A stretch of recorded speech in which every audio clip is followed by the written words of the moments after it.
Sa nagpapatuloy na deliberasyon para sa panukalang pondo para sa susunod na taon, isa sa mga pinaghihigpitan ngayon ay ang Department of Public Works and Highways na sentro ng infrastructure corruption scandal.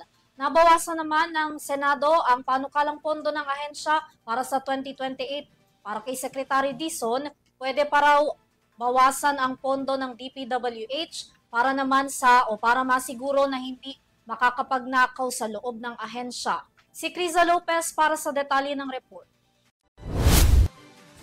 Walang pagtutol kung sakaling bawasan pa ng Senate ang pondo ng Department of Public Works and Highways ayon kay Secretary Vince Dizon. Sa budget hearing ng DPWH sa Senado nitong Lunes, ibinahagi ni Senator Sherwin Gatchalian na posibleng magkaroon pa ng 348 billion pesos budget cut ang DPWH. Bunsod ito ng mga natagpo ang 6,000 na mga proyekto na nagkakahalaga ng 271 million pesos at lahat anya ito ay nakitaan ng red flag. Ang iba rito ay walang station number, duplicate projects at may multiple phases o paulit-ulit na lumilitaw mula sa 2025 General Appropriations Act hanggang sa 2026 National Expenditure Program.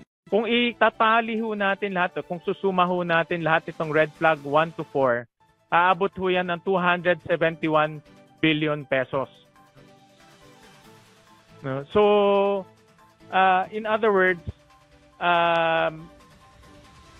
to give credit, nalinis na, pero meron pa rin natitira ng mga red flags.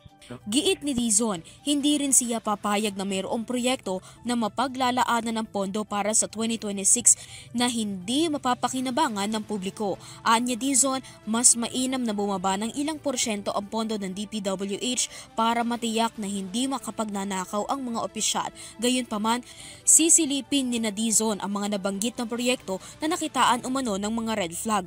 Kung babalikan, 881.31 billion pesos ang budget na hinihingi ng DPWH sa 2026 NEP, ngunit bumaba ang pondo nito sa 625 billion pesos matapos tanggalin ang mga locally funded flood control project. Para sa Euro TV News, Criza Lopez, sumasaludo sa bawat Pilipino.